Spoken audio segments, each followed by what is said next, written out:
Kita ulas lebih lengkap kans oleh Romeni memperkuat timnas Indonesia di laga Indonesia versus Australia bersama pengamat sepak bola Anton Sanjoyo. Selamat petang Bung Joy. Selamat petang, Cindy. Bung Joy, sebenarnya seberapa signifikan sosok oleh Romeni akan bisa memperkokoh formasi dari skuad Garuda? Ya, kalau kita bicara skuad Garuda, memang kelemahan selama ini kan memang ada di lini depan. Permasalahan terbesarnya adalah bahwa Indonesia itu tidak punya pemain yang betul-betul striker murni atau target man. Nah, selama ini kan ketika masih ditangani Sintayong, selalu ada beberapa pemain yang dirotasi di lini depan. Ada Rafael Struijk, Orat Mangun, kadang-kadang ada Ramadan Sananta, ada Hoki Caraka. Tapi memang belum memuaskan selama perjalanan kalau kita bicara di kualifikasi Piala Dunia. Memang ketika pertandingan terakhir pun kan yang mencetak gol Marcelino Ferdinand ketika melawan Arab Saudi. Jadi memang di lini depan ini masih butuh pemain yang betul-betul klinikal, yang betul-betul punya daya gedor dengan insting mencetak gol yang sangat tinggi. Tetapi kalau kita bicara misalnya oleh Romeni, saya lihat statistiknya juga biasa saja gitu ya. Maksudnya kalau dibandingkan dengan Rafael Struijk, statistiknya juga tidak terlalu istimewa. Struijk pun sebetulnya tidak terlalu istimewa, cuma memang dia punya peran yang cukup penting di timnas Indonesia, terutama kalau kita bicara ketika dia memperkuat yang tim U23 ya. Di tim senior dia baru mencetak 1 gol, jadi tampaknya memang ada masalah yang belum terselesaikan. Apakah kedatangan oleh Romeni akan menyelesaikan masalah? Belum tahu.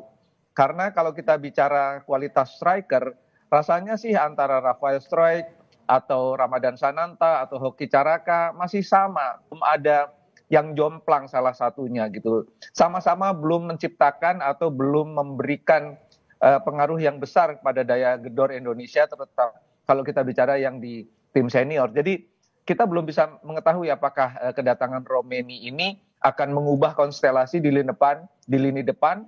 Kalau dia datang dan otomatis dipakai oleh Patrick Kluivert, pasti ada yang tersisih kan. Kita nggak tahu siapa yang tersisih, apa Sananta, apa Hoki Caraka, atau siapa, kita belum tahu. Tapi Apakah Bung Joy, kalau Rafael Struijk dibandingkan yang juga akan... dengan background dari Patrick Kluivert, apakah akan cocok nih dengan gaya bermain yang memang cenderung akan menyerang dan agresif?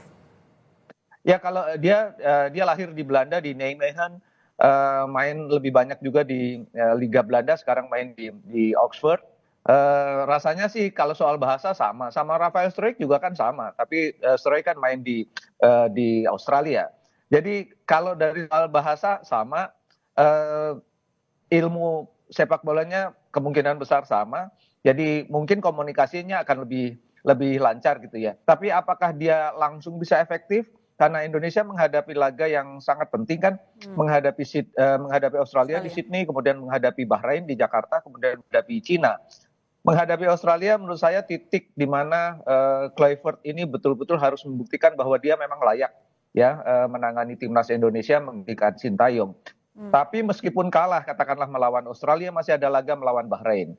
Jadi Bahrain adalah kunci. Kalau kalah atau draw melawan Bahrain, saya rasa memang Indonesia butuh berpikir ulang apakah ini memang benar Pilihan yang tepat atau tidak? penunjukan Kluivert gitu. Tapi kan targetnya juga berubah. Dari Pak Erick kan mengatakan Indonesia tidak menargetkan lolos langsung ke Piala Dunia 2026. Lolos ke posisi 4 oke. Bahkan Pak Erick mengatakan lolos ke Piala Dunia 2030. Jadi barangkali memang Kluivert ini memang diproyeksikan untuk menangani secara jangka panjang. Oke, Bung Coy tadi baik lagi soal persaingan untuk di posisi striker dengan tambahan oleh Romeni akan semakin ketat kan artinya untuk bisa berebut posisi starting line up. Itu siapa kira-kira yang akan diprioritaskan di nanti laga Australia? Sangat tergantung, misalnya oleh Romeni sudah bisa bergabung pada katakanlah bulan Februari, langsung harus dicoba juga dalam keutuhan satu tim, tapi kan prosesnya sangat panjang itu sebetulnya. Sementara pertandingan melawan Australia akan terjadi pada bulan Maret dan tanggal 20. H-7 tanggal 20, tanggal 13, apakah Romeni bisa bergabung pada tanggal 13 lalu kemudian dicoba kemudian ada feeling dari Kluivert bahwa oh ya pemain ini bisa menjadi andalan, atau pemain lain yang masih punya kesempatan, Ramadan Sananta misalnya, Hoki Caraka, Stroik atau Orat Mangun, belum ada yang tahu. Sangat tergantung karena tim ini belum kumpul. Kalau Romeni sudah kumpul dengan tim, kemudian dicoba dalam 1-2 pertandingan pemanasan, barangkali langsung bisa kelihatan. Tetapi kalau kita bicara sekarang memang masih sulit diduga. Tetapi persaingan memang pasti akan makin ketat. Karena kan entry form by name-nya di DSP kan tidak bisa tambah, tetap 23 atau 24. Jadi pasti ada pemain yang dicoret kalau Romeni masuk. Nah, Bung Joy kan selain juga Ole ada nama Yairo Riedewald yang juga sudah ramai disebut-sebut. Kalau Yairo posisinya akan seberapa signifikan untuk menambal kelemahan timnas? Yairo lebih ke posisi gelandang. Dia sebetulnya utility di tengah, lebih ke gelandang menyerang. Saya lihat di beberapa rekamannya, pemain ini sangat bertenaga. Skillnya menurut saya juga di atas rata-rata. Worknya, kerja kerasnya kelihatan, dan itu dibutuhkan oleh timnas Indonesia. Tetapi di timnas sekarang ini lini tengah Indonesia menurut saya sudah solid ya, dengan Nathan ada di tengah, Tom Haye, itu mereka adalah salah satu barisan gelandang yang menurut saya paling oke sekarang di grup C ini di kualifikasi Piala Dunia. Jadi menurut saya kalau di lini tengah atau dia dipatok di pemain yang bisa gelandang menyerang, saya rasa tidak terlalu mengubah konstelasi di tim nasional. Kecuali dia punya posisi lain yang sekarang menurut saya jauh lebih penting adalah memikirkan memang lini depan.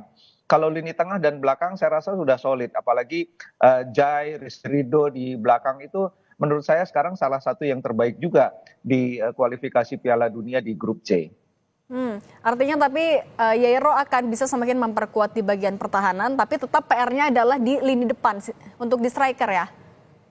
PR terbesar memang di lini depan. Kalau kita lihat seluruh catatan statistik Indonesia, itu lebih banyak pemain belakang atau pemain tengah yang mencetak gol. Pemain depan ini memang masih menjadi PR besar. Jadi saya rasa memang kalau memang Kluivert masih mau menambah pemain diaspora, di luar semua kritik saya juga terhadap begitu banyaknya pemain diaspora, ya pemain depan, jangan pemain di lini lain. Kalau di lini lain saya rasa sudah penuh dan kualitasnya sudah oke gitu loh. Apakah Indonesia akan mengisi semua dengan pemain diaspora? Saya nggak tahu juga ini kebijakan Pak Erik, tapi rasanya kok aneh aja gitu ya. Kalau memang mau cari striker, yang ada hanya oleh Romeni ya silahkan dicoba saja. Tapi rasanya sih kalau lihat dari catatan statistiknya nggak lebih istimewa daripada Rafael Stroik si oleh Romeni ini. Nah, Bung Joy kan lagi-lagi soal kesetaraan pemberian kesempatan untuk pemain liga kan ini selalu jadi pertanyaan. Dengan waktu yang singkat, apakah Kluivert akan punya waktu yang cukup untuk misalnya menjaring juga untuk pemain lokal untuk bisa ikut berlaga nanti melawan Australia? Ya, dia janji akan kembali kan. Kita belum tahu dia mau kembali kapan, karena dia harus muter kan ke Liga 1 kan, melihat potensi-potensi yang ada, lalu yang sudah ada sekarang di squad juga dia akan lihat lagi apakah menit bermainnya cukup, karena dia mengatakan dia tidak akan memakai pemain yang menit bermainnya di klub tidak cukup menurut dia gitu loh. Nah, yang dia kan harus muter di Liga 1, kita nggak tahu. Tapi kalau dia punya waktu yang cukup, harusnya sih dia bisa menemukan striker lain ya, yang bisa dia pakai untuk timnas Indonesia. Karena kan sebetulnya Indonesia juga nggak kekurangan striker gitu. Cuma memang di tim-tim besar itu rata-rata strikernya memang orang asing juga. Artinya memang kerja keras dari Kluivert dan timnya ini untuk melihat, untuk menjadi talent scouter, muter ke Liga 1 ya, pertandingan Liga 1 untuk melihat bakat-bakat yang ada di sana. Oke, kita nantikan nanti bulan Maret. Terima kasih Bung Joy, pengamat sepak bola sudah berbagi di Kompas Petang. Sehat selalu.